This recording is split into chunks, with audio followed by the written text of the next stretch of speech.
Bienvenidos a una nueva edición de la Escuela de Ciudadanía, a una nueva charla que tenemos en este día para aprender cosas maravillosas que Dios tiene preparado para cada uno de nosotros. Y tenemos hoy el privilegio de presentarles una vez más a no solo nuestro profesor de hoy, sino un amigo de la casa, Marcelo Díaz. Te doy las buenas tardes, las buenas noches, porque este video va a quedar para usarse atemporal, pero bienvenido Marcelo, ¿cómo estás?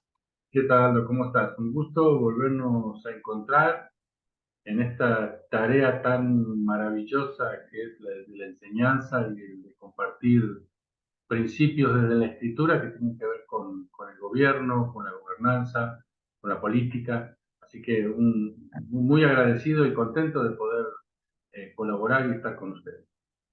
Muchas gracias. Y para nosotros también, y para la escuela y todos los alumnos, es un gusto recibirte. Ya estuviste en el primer módulo y ahora nos estás acompañando con un tema fundamental, porque Dios en estos días recorre con sus ojos toda la tierra para mostrar su poder y su favor en hombres que tienen un corazón dedicado para Él y que están dispuestos a dejarse usar. Y allí la Escritura dice que halló a David, un siervo conforme al corazón de Dios, que estaba dispuesto a hacer todo lo que Dios quería, no lo que él, no sus sueños personales, sino lo que Dios quería. ¿Será que Dios está buscando en estos días para nuestras naciones gobernantes con el corazón conforme al de Él? ¿Será que Dios sigue vigente todavía para darle a las naciones como un don especial, hombres y mujeres, ¿por qué no?, que tengan un corazón conforme al de Él y que estén dispuestos a hacer lo que Él quiere? Y de eso se va a tratar nuestra charla hoy, Marcelo, y yo sé que tú tienes mucho para contarnos acerca de eso. Así que queremos escucharte porque seguramente tú has descubierto en la palabra de Dios y nos quieras compartir muchos principios que vemos en la vida de David que perfectamente los podemos aplicar hoy si es que estamos dispuestos y disponibles para el Señor, para que cuando Él necesite un gobernante con el corazón de Él, nosotros podamos decir, henos aquí, Señor. Si nos has hallado dignos, envíanos a nosotros. Así que te dejo la palabra y para que hagas una introducción de este tema y después vamos a ir intercambiando porque seguramente como en el lugar del alumno yo voy a estar preguntándote algunas cosas que me van a surgir de tu charla. Excelente. Para responder a tu primera pregunta, te digo sin ninguna duda, Dios es un buscador no solamente de hijos en términos de su plan de salvación, sino también de siervos, hombres y mujeres, que estén dispuestos a ser formados por Él conforme a sus caminos, a sus propósitos, a sus enseñanzas del plan, para de esa forma poder, vamos a decir así, bajar a la tierra los ideales que Dios tiene respecto, en este caso, es nuestro tema, lo que significa gobernar, lo que significa buscar el bien público, lo que significa administrar, algo tan sensible como es el poder. Sin ninguna duda, Dios está buscando, lo ha hecho desde la eternidad, lo ha hecho desde Adán y Eva, y lo sigue haciendo hasta nuestros días, y estoy convencido, conforme a mi mirada, que lo seguirá haciendo hasta el momento en que todo esto ya haya pasado y estemos ya en otra situación para siempre con Él en la eternidad. Así que estudiar la Biblia y descubrir la revelación de Dios respecto de este plan de Dios de gobernar a través de sus hijos, sin duda que es uno de los temas más apasionantes, ¿no? Y bueno, el rey David, el pastor David, el adorador David, un hombre conforme a su corazón, como así lo nombra directamente el mismo Señor, sin duda es un ejemplo para los que estamos hoy de este lado de la eternidad a seguir, ¿no es cierto?, a estudiar, a analizar y a poner en práctica todo lo bueno de David, que es mucho, y también todo lo humano de David, sus errores, que también son destacables y nos dejan profundas lecciones. Ujú. También nos enseñan, Así exactamente. que absolutamente, absolutamente. Creo que las derrotas de nuestra vida deben ser entendidas desde una posición de madurez justamente como lecciones para aprender, lo que los padres le decimos a los niños, no lo vuelvas a hacer nunca más, ¿cierto?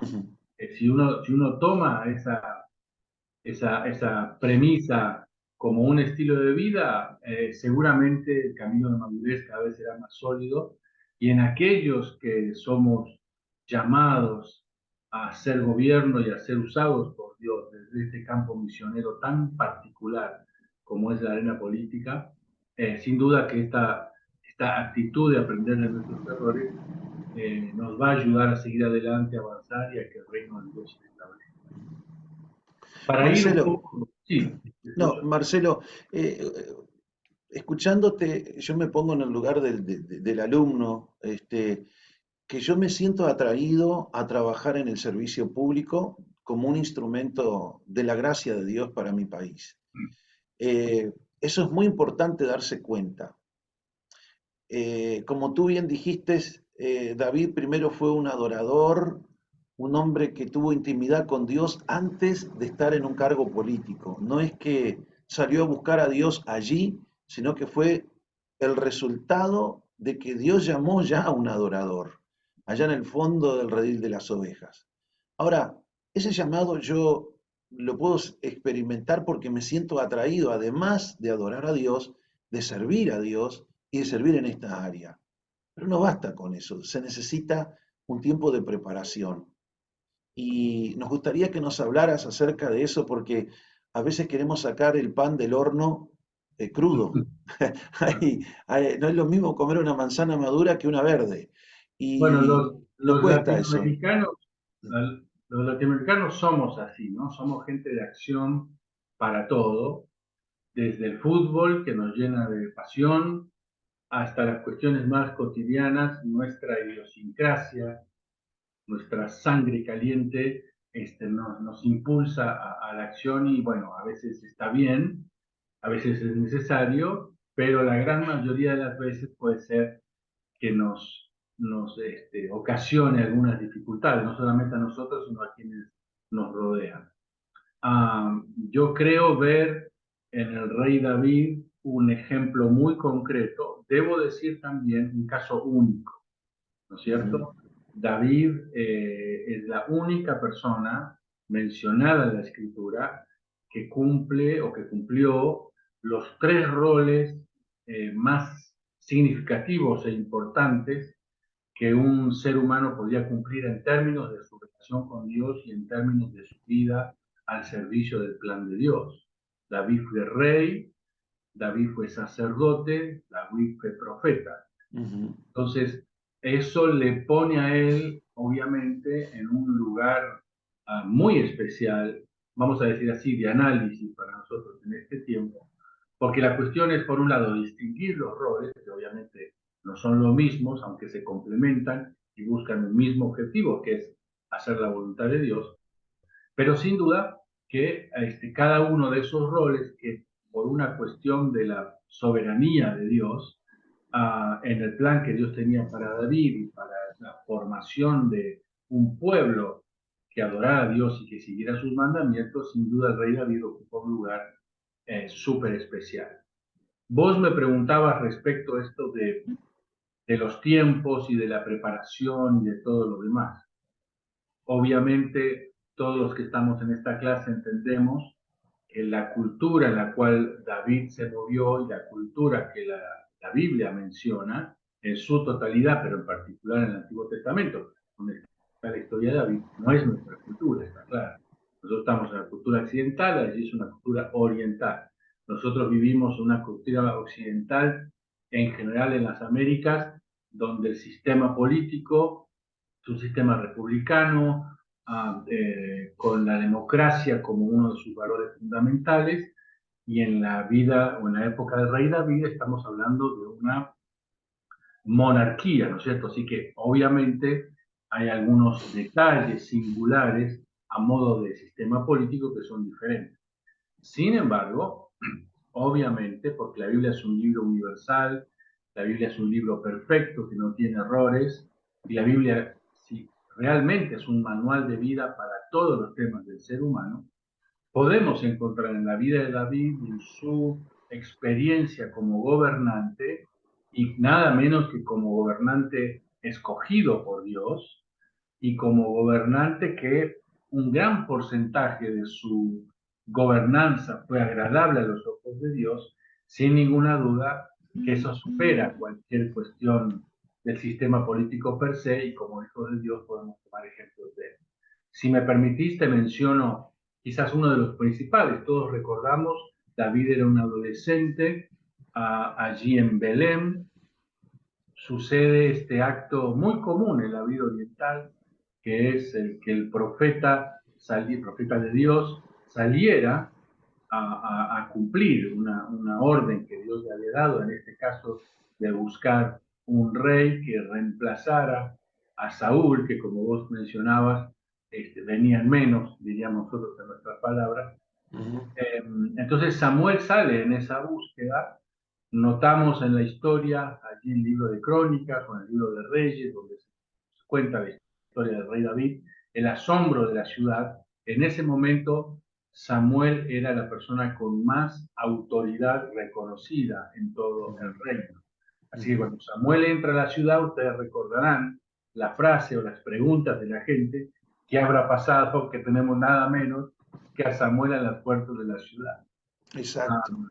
La experiencia entonces de Samuel de ir a la casa de Isaí, de alguien que hasta ese momento obviamente no estaba en la historia bíblica, pero que después, justamente a partir de ser el padre de David, se le reconoce como parte del linaje, ¿no es cierto? Que venía desde Obed y todo lo demás, David, y después lo que sería después el linaje de nada menos que el Señor Jesús. Así que obviamente, una vez más, como detalle, Dios tiene el control de la historia y no hay posibilidad un centímetro de que no se cumpla lo que él había predicho. La historia dice que Samuel pregunta a Isaí por sus hijos y él trae los hijos reconocidos allí en su casa, y hay una experiencia muy particular, muy especial, porque el primer hijo de Isaí, evidentemente, por la descripción, era una persona que diríamos hoy en tiempos modernos tiene toda la pinta del líder, ¿no es cierto? Tiene hasta la postura física, y de hecho habrá sido algo muy significativo porque impactó aún a la vista de nada menos que el profeta Samuel. A tal punto impacta, pensando, Samuel, recordemos, era el único que sabía que estaba buscando a ungir a alguien que iba a ser nada menos que el próximo rey de Israel. Nadie sabía eso. Así que a tal punto impacta la imagen, y es muy importante esto tener en cuenta como detalle, es tan impactante la imagen de este hijo de Isaí, que en su mirada humana, Samuel pensó, debe ser este, sin ninguna duda. Entonces, ahí es donde Dios interviene en la historia, como suele hacer en mi vida y en lo que estamos aquí, y le da a Samuel una lección que aún hoy nosotros recordamos: no mires lo que el hombre mira, porque el hombre mira lo que le parece bien o destaca lo que le parece bien a los ojos. Y Dios completa la frase diciendo, pero yo miro lo que está en el corazón, lo de adentro, lo que no se ve a simple vista o no se nota a simple vista. Y yo creo que ese momento, ese segundo donde Samuel recibe esa voz del Espíritu Santo en su interior, realmente conmociona su expectativa, y ahí lanza la segunda pregunta. Es como, no hay nadie más aquí en la casa.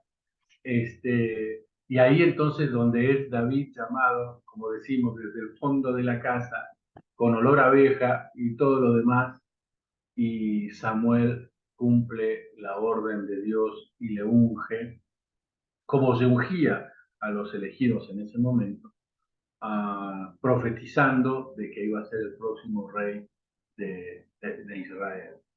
Esto nos da a nosotros, en términos de la política de hoy y de la búsqueda del liderazgo, y de aquellos que estamos en la política y queremos ser usados por Dios, como vos decías, instrumentos de Dios para el bienestar de nuestras naciones, nos pone un desafío tremendo, que significa Si queremos la aprobación de Dios, tenemos que buscar que nuestro interior esté en acuerdo con Dios y no solamente nuestro exterior. Yo creo positivamente que el carisma es una condición muy importante para el liderazgo y para el liderazgo político particular. Creo que hay un par de características, entre comillas, humanas, que no son malas en sí mismas, que también se busca cuando se habla de un líder. Pero todo eso es secundario a la hora de nuestra mirada como cristianos, que respondemos a un reino que es espiritual y que debemos sujetar nuestra valorización de las personas conforme a la forma en que Dios valoriza a las personas. La frase de Dios sobre Samuel: no mires lo que el mundo mira, porque yo no valoro lo que el mundo mira, porque el mundo valora según su parecer, o sea, lo exterior. Uno podría decir en términos de hoy, el carisma, quizás el conocimiento intelectual, todos los que no son, fíjate vos, no son malos en sí mismos, pero sin embargo hay un valor superior que Dios mira, a la cual, lo vuelvo a decir, nosotros debemos sujetar nuestra mirada y nuestra valorización cuando pensamos en la búsqueda de un liderazgo, que es lo que Dios mira, el Ujú. corazón. Y eso fue lo que a Samuel le movió la estantería y provocó que se ungiera al que no se esperaba, ¿no es cierto? Así que ahí Mm. tenemos una primer lección tan profunda de que el liderazgo que Dios está buscando en el mundo y el liderazgo que Dios está buscando para regir en nuestras naciones pasa primero por su interior, por su corazón. Marcelo, permíteme hacer un paréntesis, eh, porque me encanta lo que estás hablando, ¿no? Porque lo primero que contrata un político cuando va a hacer una Un campaña, asesor de imagen. un asesor de imagen, Así es. pero es justamente en realidad los creyentes, y acá va el mensaje que creo que nos estás dando, tendríamos que encontrar un asesor de corazones, que conozca qué tipo de corazón es el que le agrada a Dios. Exactamente. Bueno, Ausentes de codicias y claro. ausentes de glorias personales, de deseos de glorias personales, ¿no? Sí, yo creo que, bueno, estamos de este lado de la eternidad, ¿no es cierto? Así que la tensión que cada uno de nosotros vivimos frente a los desafíos de la carne van a ser así hasta que no estemos más. Entonces, eh, yo tengo mucho cuidado siempre en intentar explicar que no vamos a encontrar solamente en Jesús una persona que cumpla al 100% las características de esta dimensión interior que el caso que estoy contando nos muestra. Pero lo cierto es que cada uno de nosotros tomamos decisiones cotidianas que nos acercan cada día más a ese valor interior que el que Dios pide, demanda y espera de cada uno de nosotros. Entonces, por ejemplo, uno podría decir en términos de un político, alguien dice, bueno, tiene que ser un político que no mienta. Bueno, digamos que sería una búsqueda por demás dificultosa, pero en el caso del cristiano, ¿qué haríamos? Bueno, sería la búsqueda de un cristiano que está dedicado a la política, que ha tomado la decisión, no solamente de que su vida, sino su eventual accionar político, no esté regido, ni mucho menos controlado, por la mentira. A eso me Ujú, refiero. claro. Entonces, cuando buscamos un hombre conforme al corazón de Dios, rompamos el mito de buscar el cristiano perfecto, hombre o mujer, sino que basémonos en la realidad concreta, bíblica, de que un hombre conforme al corazón de Dios significa alguien como David, que toma o tomaba la decisión continua de buscar agradar a Dios con sus decisiones, con sus actitudes, y que cuando cometía errores como muy graves, como los que cometió David, podía hacer el camino de regreso y volver otra vez a intentar caminar en la perfecta voluntad de Dios. Yo siento mucho desafío cuando leo este texto de David, un hombre conforme al corazón de Dios. Yo no creo que Dios está hablando de alguien perfecto, porque de hecho, obviamente él ya sabe que no lo hay, sino que está hablando de esta dinámica, de alguien entregado a Dios, que conoce sus limitaciones y que en el caso de que falle por esta cuestión de estar de este lado de la eternidad y no son perfectos, es lo suficientemente sensible, humilde, para reconocer su error, su pecado y volverse rápidamente a los caminos de Dios. Yo encuentro ese tipo de búsqueda de Dios, porque si no, ¿quién podría dar la medida, no es cierto? Claro, Así claro. que sucede esto increíble, que Samuel unge a un joven con olor a oveja, que nadie esperaba, uno podría usar la imaginación sin temor a ser hereje, la cara de Isaí, de sus hermanos, tomando a este David, que cómo sería de tan menos considerado que ni siquiera formó parte del primer grupo de hijos. Hay una tradición de la historia judía que dice que eso se debe a que muy probablemente David haya sido hijo de una madre distinta que el resto de sus hermanos. El mismo padre, Isaí por supuesto, pero de otra madre. Entonces eso lo colocaba como en un lugar secundario, como una palabra fea, pero como un bastardo. Ujú. Entonces cuando se le pregunta a Isaí, ¿trae tus hijos? Él llama a sus hijos y no considera a este David del mismo nivel que el resto, ¿no? Entonces ahí habla otra vez, ¿no? De esa increíble misericordia y mirada de Dios sobre las personas que el mundo desecha y sin embargo Dios tiene en cuenta y tiene un plan maravilloso, ¿no? Así que bueno, eso digamos como esta primera etapa de esta elección y posterior unción conforme a aquellos años del que iba a ser después rey de Israel.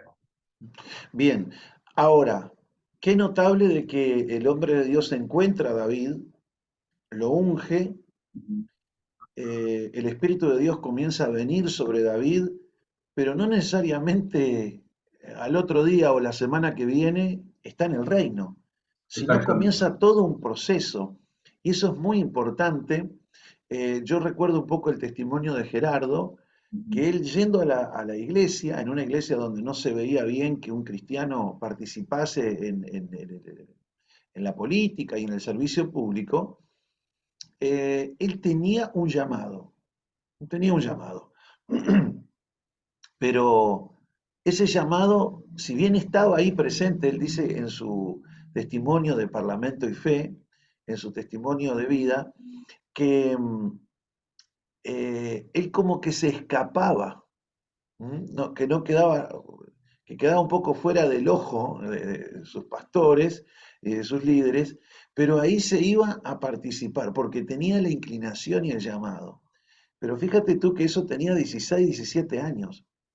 Recién, con 40 años, es que él va a ocupar el primer cargo o el primer eh, puesto como representante nacional o diputados, como se dice comúnmente. Si bien él tuvo otras experiencias anteriores en el Parlamento del departamento, del Estado, de la provincia, fue como una especie de representante provincial también para el gobierno departamental, este, pero demoró mucho tiempo en que saliese a luz quién era y qué era lo que iba a hacer, que fue el primer diputado evangélico, protestante en la historia de nuestro país. Así es. Lo mismo veo que también uno como que dice, bueno, yo tengo el llamado, Dios me está aprobando ese llamado, me lo confirma, soy yo el que te estoy llamando. Pero hay un proceso, que sí es Exactamente. inevitable. La experiencia del rey David, y uno podría decir punto 2 de nuestra charla, la experiencia del rey David nos enseña otra gran lección. Y lo que vos estás mencionando, que desde el momento donde fue ungido por Samuel hasta el momento, o sea, él fue ungido como una señal de que iba a ser rey. Ujú. Desde ese momento, que coincidentemente quizás como Gerardo, David tendría unos 16 años aproximadamente, hasta el momento que efectivamente es coronado. Recuerden que primero fue coronado rey de Judá y después rey de Israel y por los reinos. Pasaron un montón de años y un montón de circunstancias. Entonces ahí lo que yo aprendo es este uso que Dios le da al tiempo, ¿no es cierto? Dios es Señor de la historia y la historia se compone por tiempos.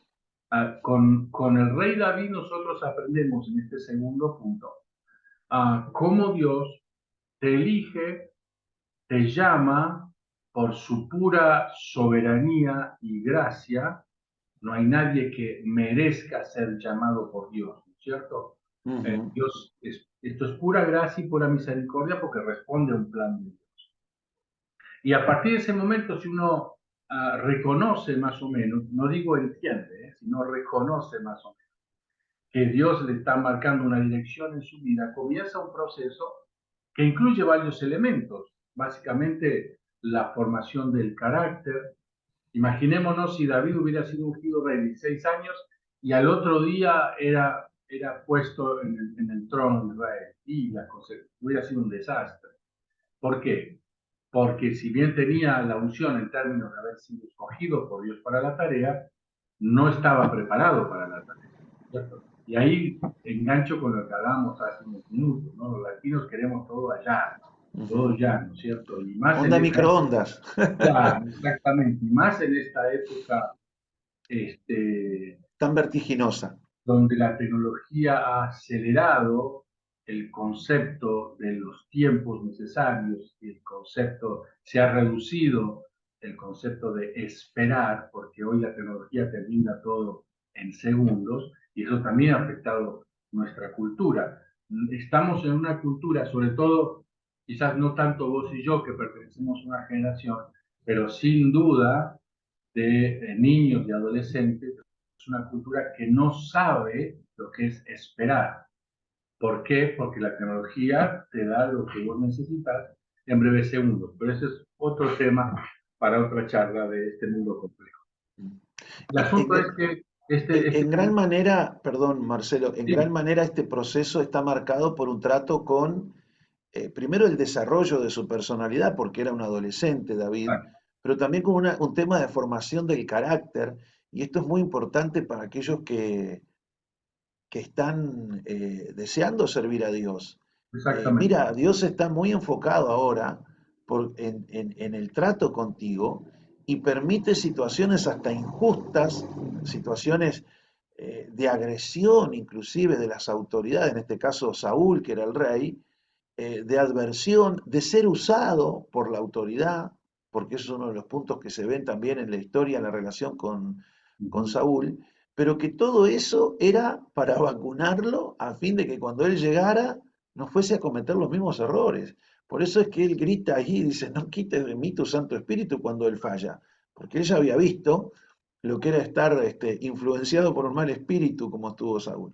Por eso, si te fuere posible, porque veo que esta charla quizás pudiera demorar 2 horas, este, ¿cómo, cómo podemos aconsejar, Marcelo, a los amigos que nos están escuchando y a los alumnos, de que sepan esperar de que Dios está trabajando en ellos como el alfarero con sus manos en la vasija?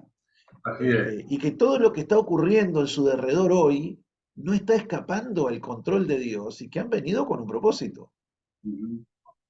A título personal, puedo contarles en breves Mm, segundos. Yo recibí un llamado de Dios para dedicarme al liderazgo y a la política en particular cuando tenía 13 años. mm, mm. Y bueno, la vida fue siguiendo con distintas circunstancias, algunas muy complicadas y dolorosas, otras más o menos, entre comillas, normales. Y recién a los 41 años cumplidos yo pude ingresar a la universidad para estudiar ciencias políticas y relaciones internacionales. Qué Pasaron impresionante. 30 años de mi vida hasta que pude concretamente iniciar un proceso, en este caso de preparación académica, para lo que sería mi rol en la actualidad. Entonces cuento ese testimonio y fueron 30 años, ¿no? Ujú, Entonces cuento este testimonio personal porque tiene que ver exactamente con lo que vos me estás preguntando. De David nosotros aprendemos el uso que Dios hace del tiempo y de las circunstancias para formarnos para cuando sea el momento de empezar a cumplir el rol concreto, el cual es nuestro propósito en la vida. Y para esto, como vos muy bien mencionabas hace un momento, Dios permite algunas circunstancias que tienen que ver con personas, que tienen que ver con situaciones, que tienen ujú, que ver con consecuencias de decisiones propias de la vida, algunas buenas y otras no tantas.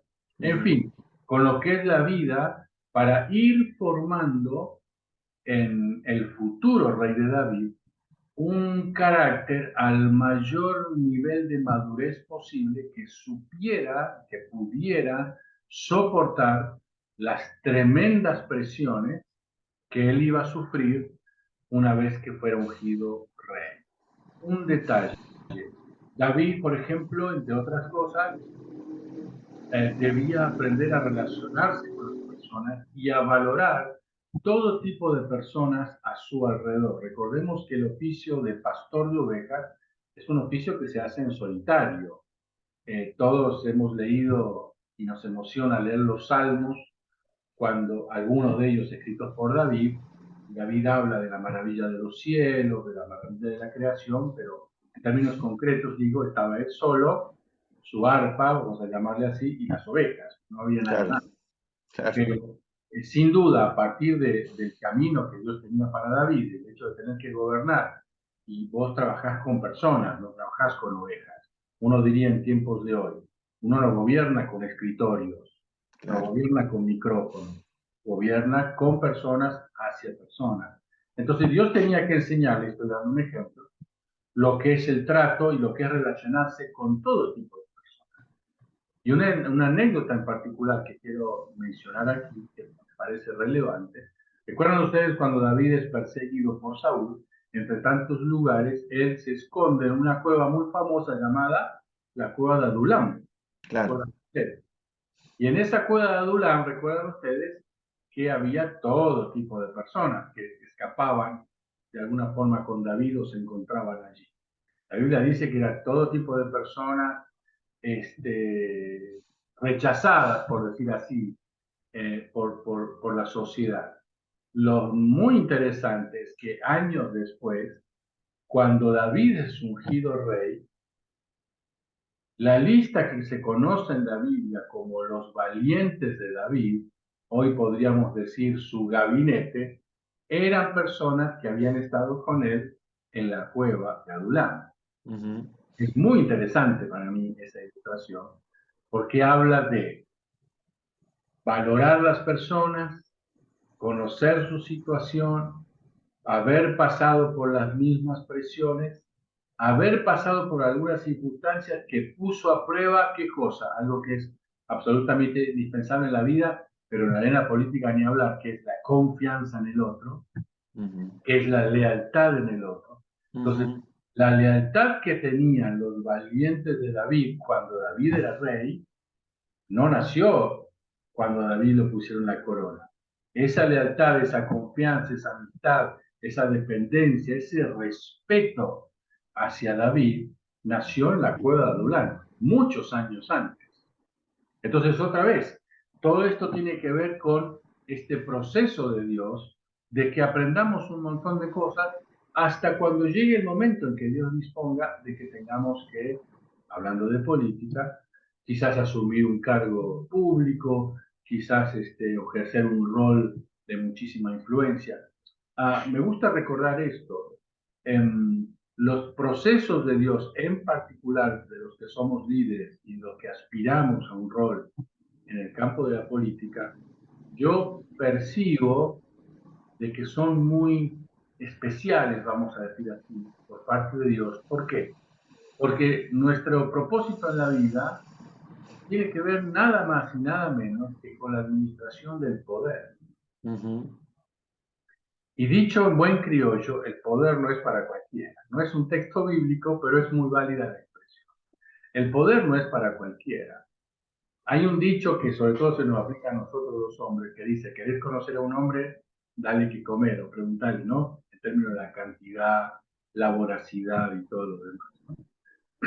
Yo aplico esto a la cuestión de la política. ¿Querés conocer a una persona? Dale una cuota de poder. Y ahí se conocen las intenciones, las actitudes, la relación con las personas, etc.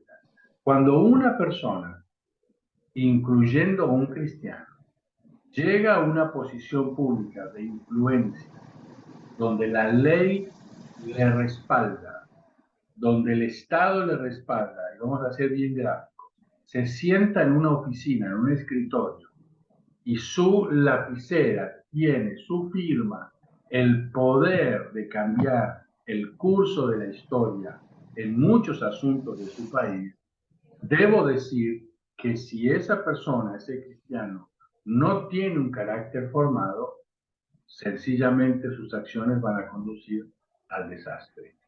¿Por qué? Porque se trata nada más y nada menos que la administración de poder.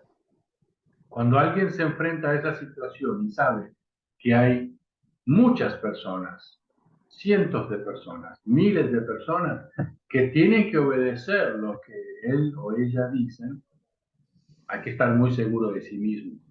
Hay que tener un carácter muy maduro para no pasar rápidamente de un ejercicio, en nuestro caso, democrático del poder a una tiranía.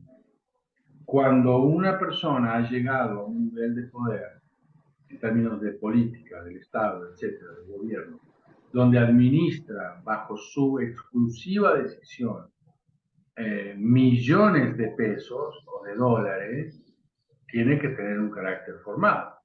Porque como bien Jesús dijo, la raíz de todos los males de la sociedad es el amor al dinero.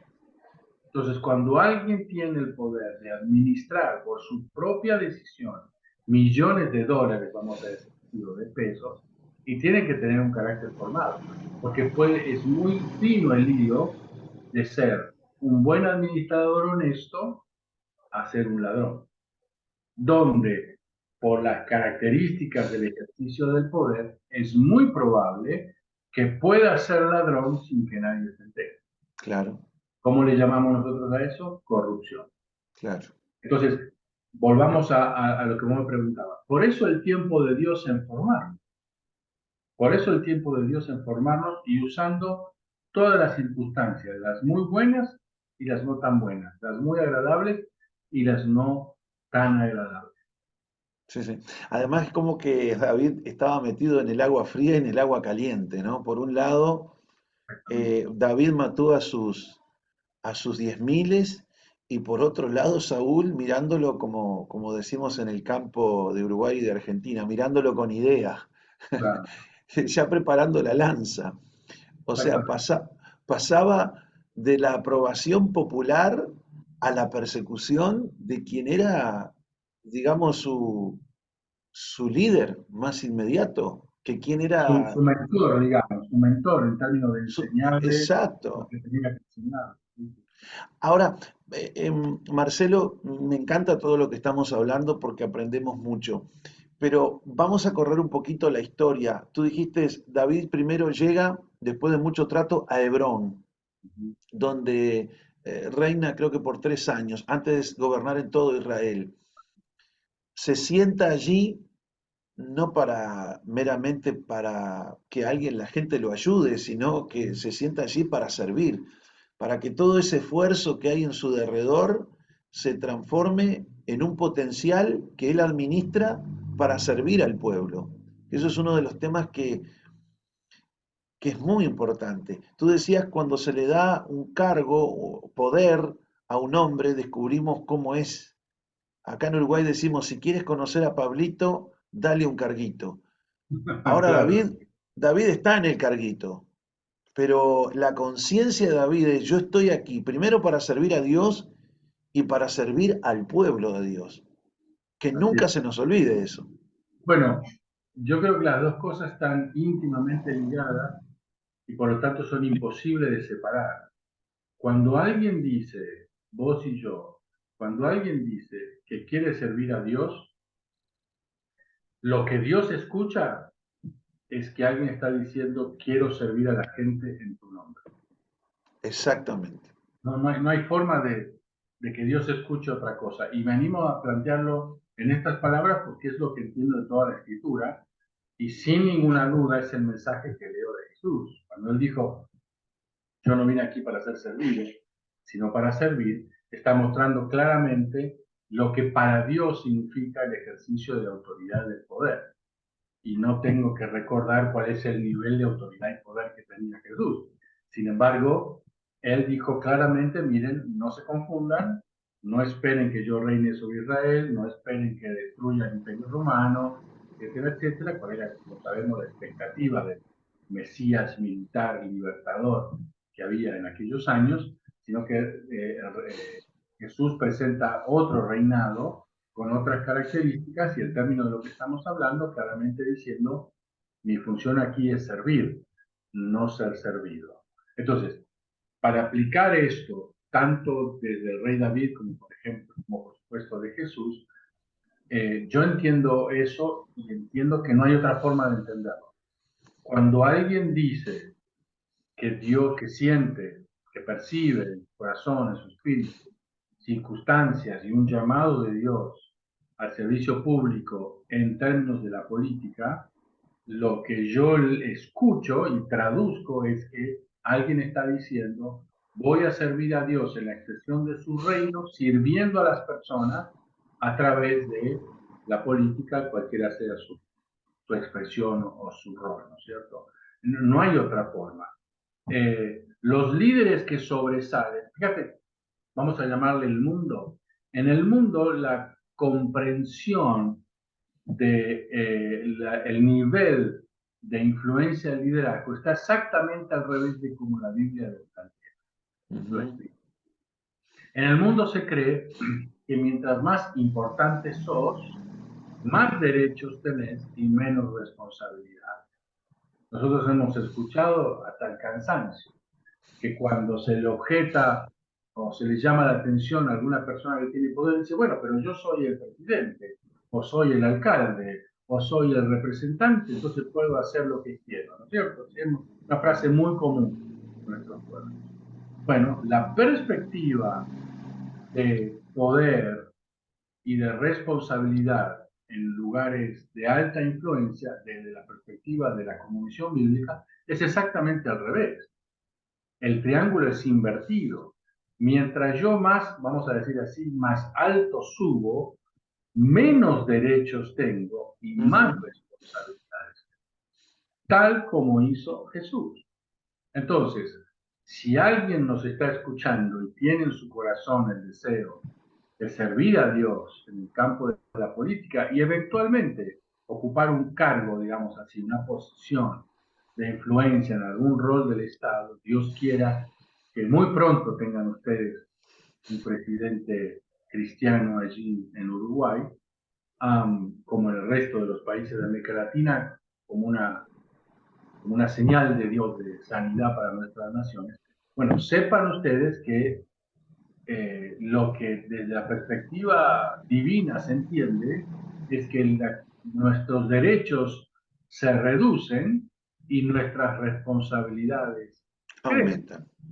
Es exactamente al revés de lo que el mundo. Bueno, David entendió eso justamente en todo este proceso que hablábamos hace un rato, de todo el tiempo. Entonces, las 2 o 3 o 4 oraciones significativas de David de no tomar decisiones para dañar a su pueblo. Por ejemplo, todos recordamos la revuelta, ¿cómo diríamos? La revolución de su hijo Absalón. Entonces David desde esa a su padre y a su padre rey, nada menos, ¿no? Entonces fíjate el nivel de madurez de David de estaba en su derecho de responder a esa revuelta, estaba en su derecho de ponerle el ejército, de sacarle el ejército a la calle, bueno, de responder a esa sublevación y destrozarla, no importa por qué él era el rey. Sin embargo, su visión de no dañar al pueblo de Dios, entendiendo que era más alta su responsabilidad de no dañar al pueblo que su derecho de combatir contra su hijo en términos de quien tenía que estar sentado en el trono. Ahí Exacto. vemos nosotros una reacción absolutamente increíble y lógica desde la perspectiva política. Sin embargo, en términos de, para David, el interés prioritario fue la salud y el bienestar de su pueblo. Y él sabría, conforme a esos tiempos, que la única forma de responder a la sublevación de su hijo era levantando el ejército y que era una guerra civil unos contra otros, con todo el desastre eh, social, económico, que por supuesto iba a desencadenar una guerra interna. Entonces, su visión de...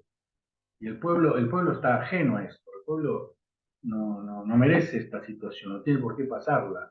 Entonces, él decide no hacer valer su derecho y levantar la bandera de la responsabilidad.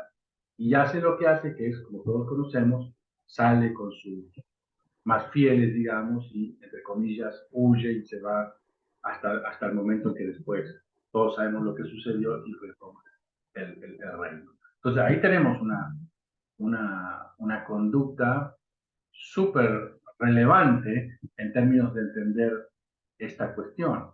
El cristiano que quiere involucrarse en política y tiene una aspiración genuina de llegar a ocupar un lugar importante en términos de la administración pública, tiene que tener muy en claro que no es para ser reconocido como faraón, sino para ser reconocido como un servidor público, ¿no es Ujú. cierto? Un funcionario que Exactamente. sirve a la ciudadanía, sea que lo votó, si es por un cargo electivo, o sea si fue nombrado por el Poder Ejecutivo en X rol para servir a toda la ciudadanía, sin excepción. Exacto. Marcelo, hoy tú tocaste un tema que fue el tema de la corrupción. Es Ujú. decir, el robar, pero el robar institucionalmente, que parezca un accidente, como decían en la mafia y en la saga del Padrino, que parezca un accidente. Hacer determinadas cosas que otorgar ciertos privilegios de repente a una empresa que después me dona para mi campaña y eh, la corrupción de hacer la vista gorda a algo que yo sé que está mal, pero eh, se trata de gente que me votó, que me apoya. Bueno, casos como han ocurrido en Brasil, ¿no? Para lograr ciertos votos dentro del Parlamento, el Ejecutivo tenía todo un sistema de corrupción para comprar voluntades. Eh, ¿Cómo ves un creyente en medio de esto, que lamentablemente la corrupción es tan antigua como la condición humana, y que más allá o más acá en todos los países hay? Algunos es muy evidente, otros es más, pasa más desapercibido, pero no hay país donde la corrupción no esté presente. Un hombre con el corazón conforme al de Dios, ¿cómo maneja esto? Bueno, nosotros tenemos la primera ley anticorrupción en la Escritura, está en la primera parte de los 10 mandamientos donde dice no robarás. Esa es la primera mención que uno podría leer politológicamente de Dios. Creo que la frase es absolutamente clara y no hay que ser un genio para interpretarla, donde Dios dice no robarás. La segunda mención anticorrupción que podemos encontrar allí es cuando dice no codiciarás. No solamente en términos de codiciar, de desear algo que no es tuyo, sino obviamente Dios se refiere a la acción que sigue al sentimiento de codiciar, que es el querer tomar algo que no es tuyo. Entonces ahí tenemos una segunda mención muy clara de leyes anticorrupción, vamos a llamarle en nuestra jerga. Desde ahí en adelante, todo el Antiguo Testamento está lleno de leyes, de normas, que Dios especifica claramente respecto de lo que se espera en términos institucionales de cómo debe funcionar un gobierno o el gobierno de Dios, digamos, tomando Israel como ejemplo y aplicándolo después al resto de la nación.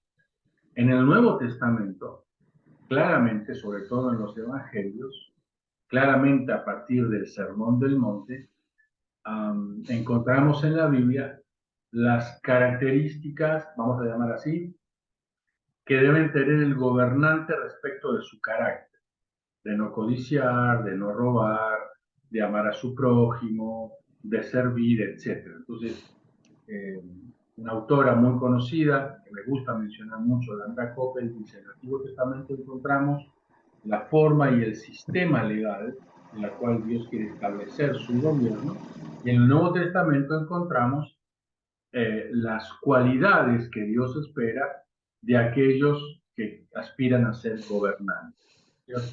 Claramente.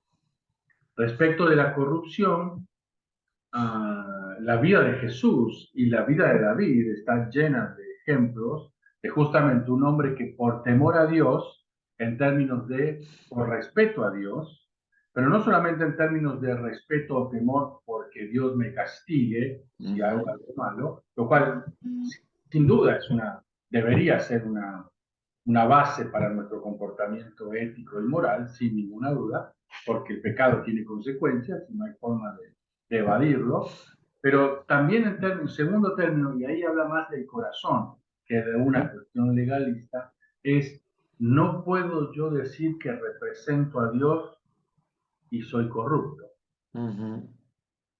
No puedo decir que Dios me trajo a esta posición y se descubre después que usé esa posición para enriquecimiento propio o de personas a mi alrededor. Entonces, es como buscar las dos, seguir las dos líneas o tener cuidado con los dos temas a la misma vez.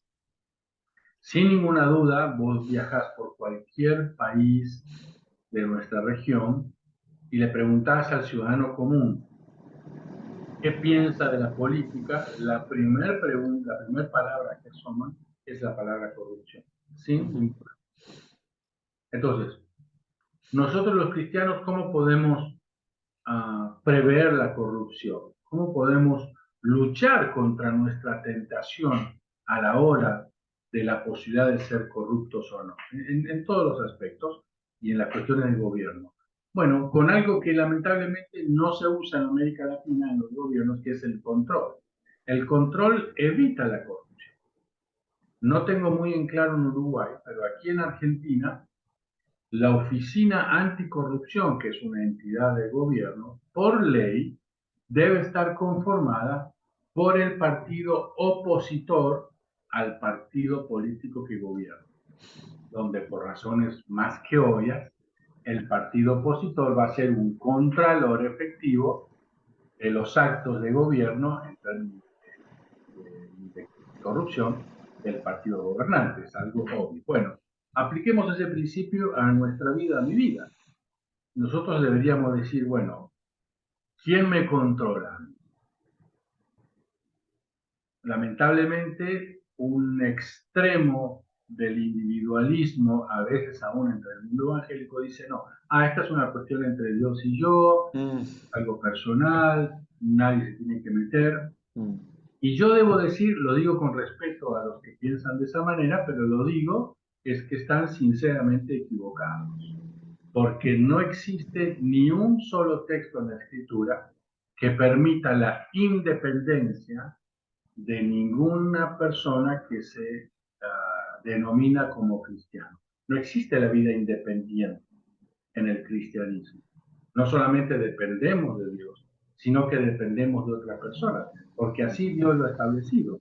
Desde la cuestión de la familia, donde los hijos dependen de los padres, como hemos estudiado en la escuela, núcleo principal y básico de la sociedad, que nos enseñan las normas, porque después dependemos de las leyes. El semáforo, yo dependo del semáforo a que ponga la luz verde para avanzar. Dependo de mi maestro porque él me va a decir lo que tengo que estudiar o no estudiar. Y así en términos de la vida nuestra como ciudadanos. Aplicando este principio de la cuestión de la corrupción, el problema de nuestros gobiernos es que no hay control.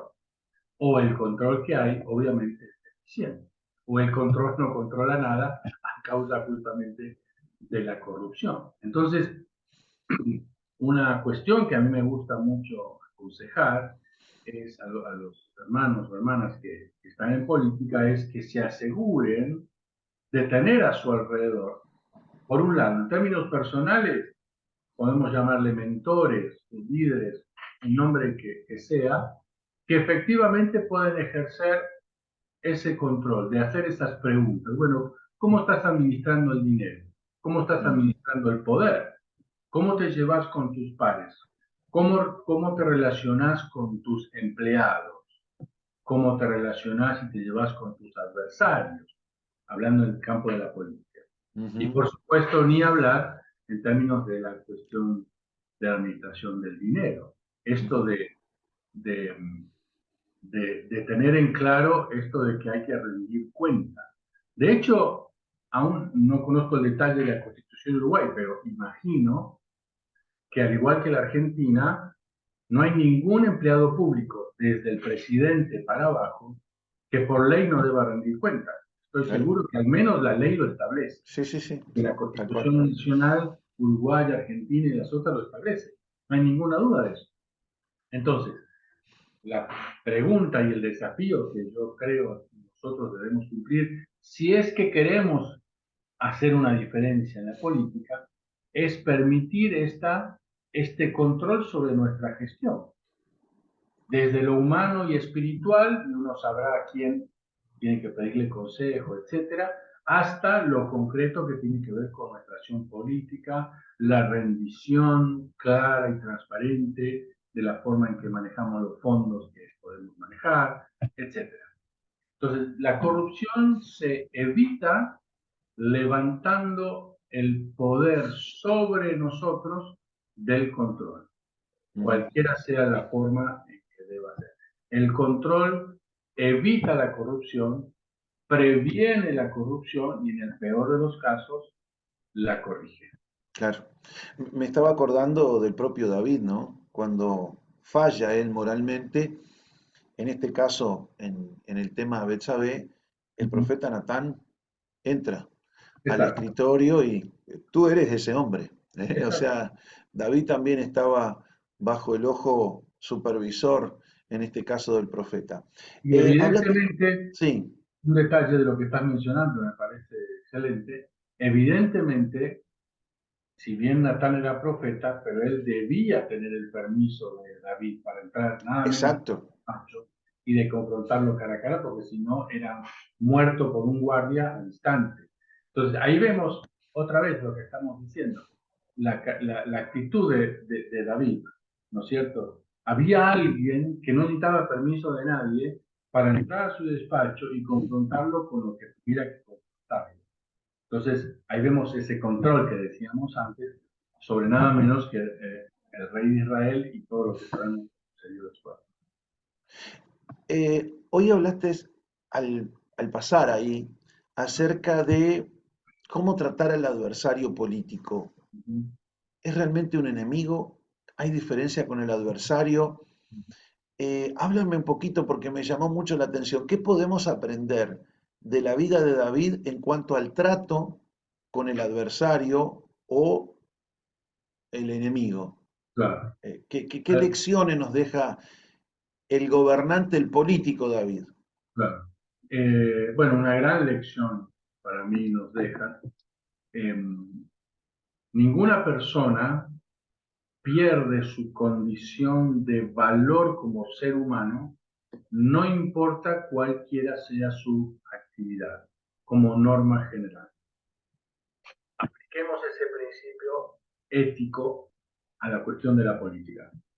Ninguna persona, ser humano, cualquiera sea su posición ideológica, digamos, pierde su valor como ser humano, y ahora le agrego nuestra condición bíblica, su condición como ser humano dada por Dios. Esto significa que aún la persona que está en las antípodas de mis ideas filosóficas, teóricas, ideológicas, religiosas, si vos querés, contrarias a las mías, yo debo respetar a esa persona. ¿Por Ujú, qué? Porque desde la mirada de Dios es un ser humano que Él creó, que tiene dignidad dada por Dios como tal, por lo tanto yo no puedo pasar por encima de eso que es un principio divino. ujú, Entonces, lo cierro todavía más. En el mundo de la política, creo que una gran lección que nos da David al negarse dos veces a matar a Saúl, creo que nos da una gran lección de tener en cuenta justamente este principio que estoy tratando de explicar. ujú. David, todos recordamos, ¿no? Aprovechar, está durmiendo, Claro. ni se va a enterar. Aparte, todos los que estamos acá estamos de acuerdo con vos que Saúl debería morirse. O sea, tenía la barra que le gritaba, dale David, dale David. Este, Jehová te lo entregó en tu mano. exactamente, hasta esa lectura, ¿no es cierto? Hasta esa Mm, lectura. mm, Fíjate vos, qué interesante, ¿no? Lo detalle, a veces podemos creer que Dios nos está mostrando algo y no es tan así, ¿no? mm. Responde más vale a un deseo de la carne. Ah, Y piensa también en Absalón, que le hace un golpe de estado. exactamente, volvemos, exacto, exacto. Y no reacciona como podría haberlo hecho. Entonces, Mm, fíjate vos, la frase de David, no, pero no, vamos a hacer otra vez una lectura politológica de ese momento. No, pero él está en contra de mí, es del partido opositor, además me quiere eliminar del mundo de la política de mi país, me manda a matar, pero yo no lo puedo tocar, porque hay mm, algo de Dios en él, y yo no puedo ir contra ese principio divino que está infinitamente más allá de mis ideas, incluso más allá de mis derechos. Entonces, si yo aplico eso, que me parece una escena terrible, ujú, la vida de David, apliquémoslo a nuestra relación con nuestros enemigos. Hay una premisa, yo dirijo algo que se llama Coalición Argentina de Liderazgo y Gobierno. Este grupo pretende reunir a la mayor cantidad posible de actores políticos evangélicos de mi país, y ahí tenemos gente, como me gusta decir a mí, de todos los colores y de todas las posiciones. De hecho, acabo de salir de una discusión terrible entre dos de ellos que están enfrentados ideológicamente, pero los dos son cristianos evangélicos. Entonces me sirve de ilustración. mm, Y una premisa que tenemos ahí, que hemos establecido, es la siguiente. Mi hermano puede ser mi adversario político, pero nunca puede ser mi enemigo. ujú. Entonces, Exacto. yo creo que esa es una premisa que surge desde la experiencia de David, de la lectura de la Biblia en general, y ni hablar de la vida de Jesús, en no olvidarnos de ese principio. Entonces, yo creo, por las razones que te dije anteriormente, que el adversario más adversario tiene que ser tratado con respeto como persona.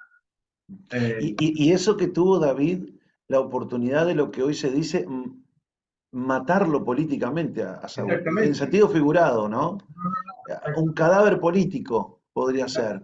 exactamente. Sin embargo, él miró o tuvo esa consideración eh, que mostraba un corazón realmente rendido a principios que Dios ha establecido y que no podemos nosotros pasar por alto.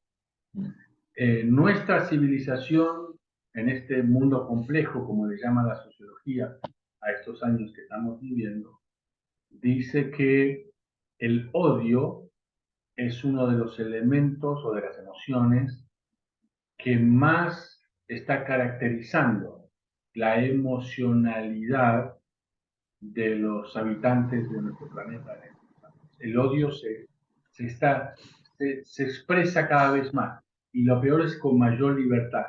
Ya mm, casi no hay ley que controle el odio, lo cual es terrible. Pero la Biblia dice, la maldad se va a multiplicar, etc. ¿No? Entonces, apliquemos esto al mundo de la política.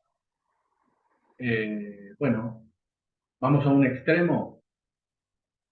convocar a unos sicarios, pagarles y que maten al candidato de la oposición. Sería un extremo, obviamente, ¿no? Que lamentablemente en nuestra historia también ha sido una herramienta. Sería como un extremo. El otro extremo, del otro lado, sería ignorar al adversario, ¿no? Lo cual no me parece sinceramente que sea parte de esto de hacer una política diferente. Si yo no conozco a mi adversario, no sé cómo vencerlo. Si yo no conozco a mi adversario, no tengo la posibilidad de rebatir sus ideas. Eh, yo creo que hay como un límite que uno debe manejar. No es tan sencillo, siempre hay una tensión frente al adversario. A más de una persona nosotros decimos, y la verdad que sería muy difícil para mí sentarme en una mesa a tomar un café con X personas, pensando en el mundo de la política y la teología. Y a mí me pasa, seguramente a vos también, y a muchos también, diríamos, ¿cómo me siento yo con Cristina Kirchner a tomar un café? Mm, Y la verdad que para mí en lo personal, Marcelo Díaz sería muy difícil, ¿no es cierto? Me, me demandaría una madurez y una estabilidad emocional realmente superlativa, que solamente Dios podría darme, ¿no? Por múltiples razones. Entonces, vuelvo a esto.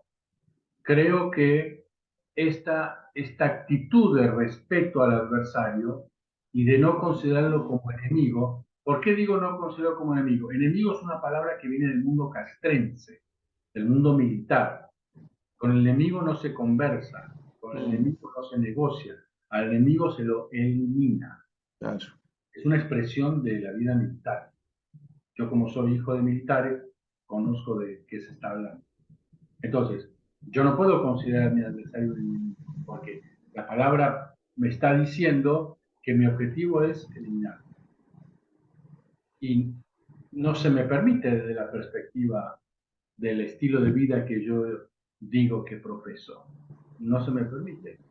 En términos aún más extremos, si vos querés, Dios da un principio tajante en la Escritura que yo debo tomar nota y sujetarme. Dios dice, mía es la venganza. Ujú. Así que de última, imaginemos la tragedia más trágica, no tengo ni siquiera la tragedia más trágica que me podría pasar, ni siquiera así tengo el derecho de vengar.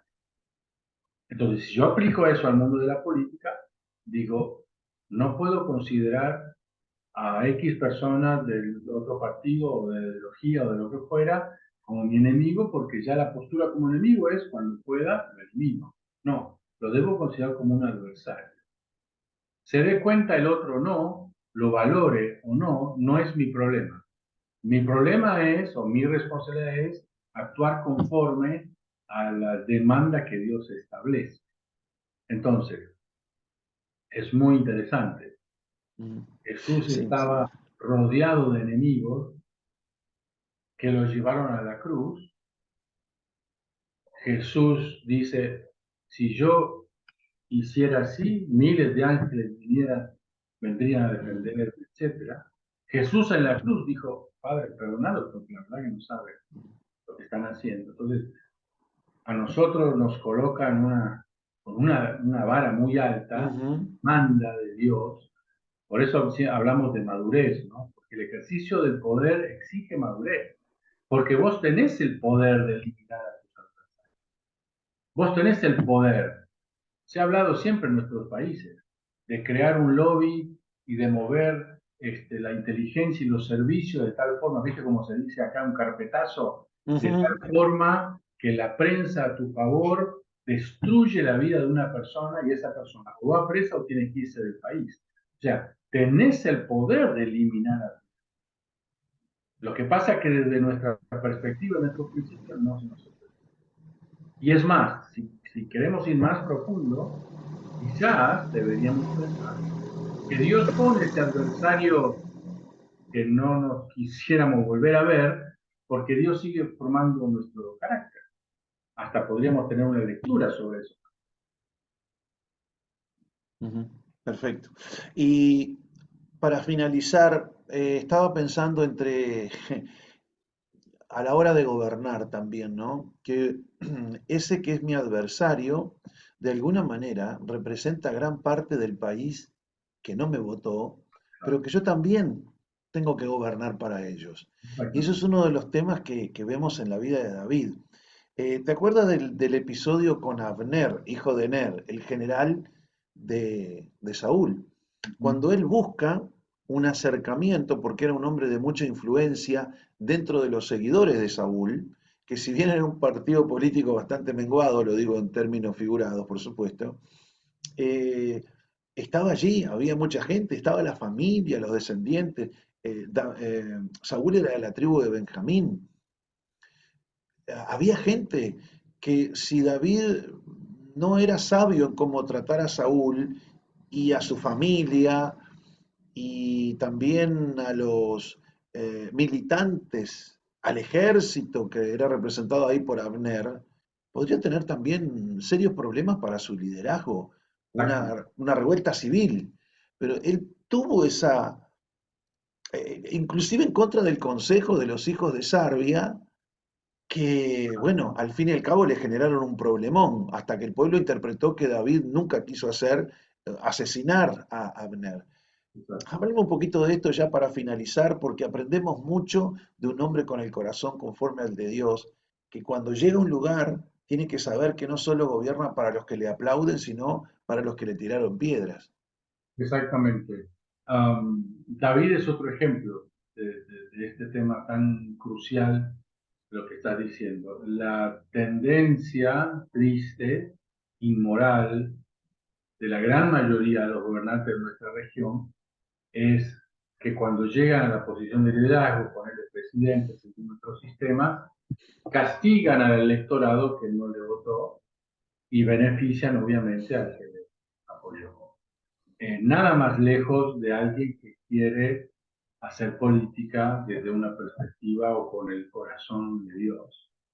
Um, la Biblia dice que Dios no hace acepción de personas. Esto significa que hayas votado por mí o no, los ciudadanos de mi país, y yo tengo la obligación de servirte con la misma calidad de gestión que aquel que dio su vida para que yo llegara a X posición. Y esto habla de los grandes gobernantes, de los grandes estadistas.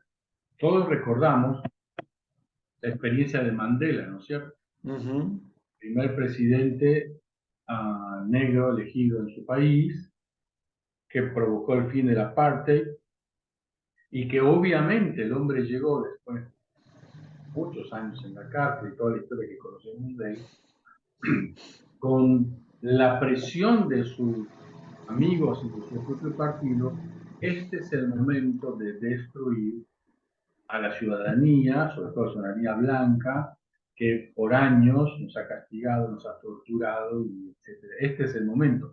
Acá tenés el poder, sos el presidente de Sudáfrica, nadie puede decirte nada, mucho menos después de salido de la cárcel y todo lo que conocemos en la vida de Mandela. Sin embargo, Mandela es quien es hoy para los que nos gustan los grandes ejemplos de grandes políticos y gobernantes, porque él decidió no dar lugar al odio, por un lado, y por otro lado, desde este corazón muy parecido al de Dios, gobernar para todos sin excepción. Y él también procuró, en la medida de lo posible, beneficiar como gobernante también a la mayoría blanca que en ese momento también estaban en su país. Yo creo que esa es una condición sine qua non para cualquiera de nosotros, si llegado el caso Dios nos bendice con la posibilidad de ser gobierno.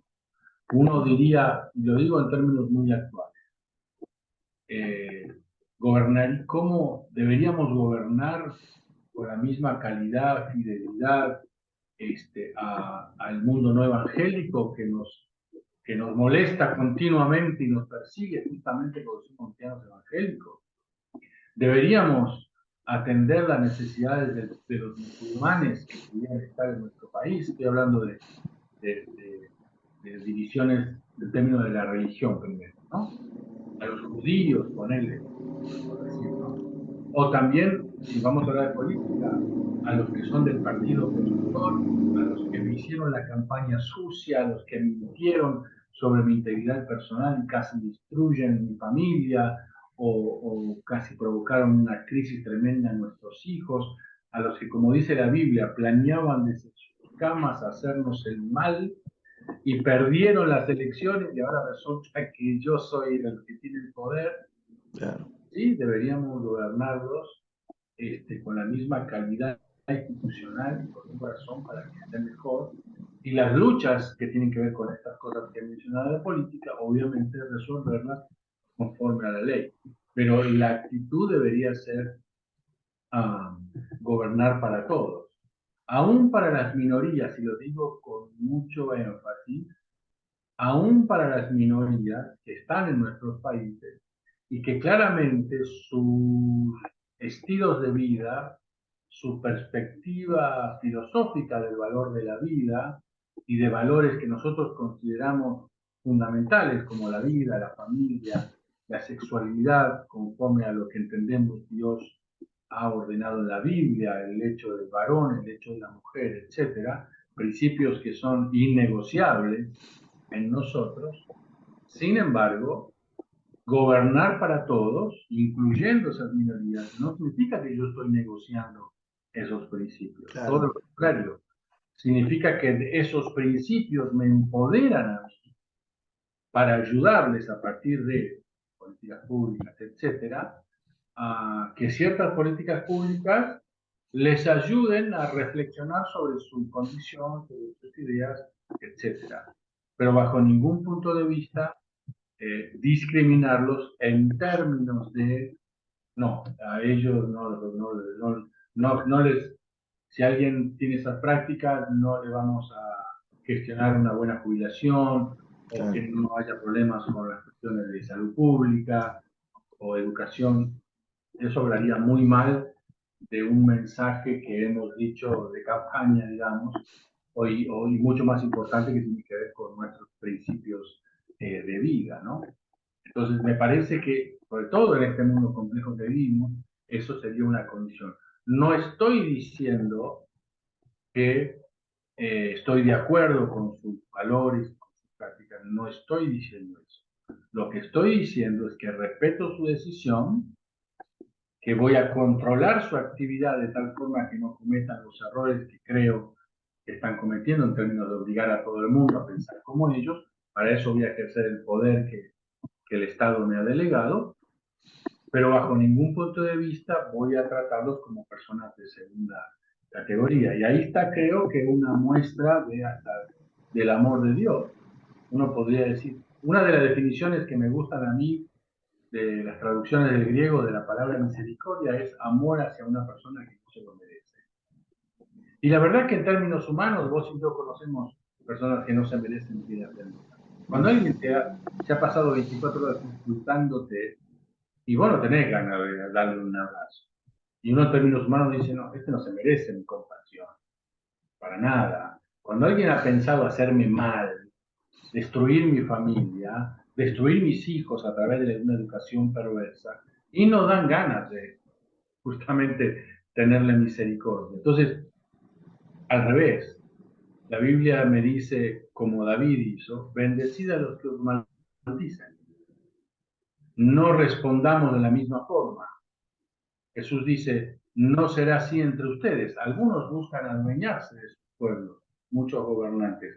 Ustedes no van a hacer eso. Entonces yo veo ahí otra vez instrucciones, a mí como gobernante, de hacer una política diferente aún con los que son mis adversarios políticos o adversarios en términos de una perspectiva de vida.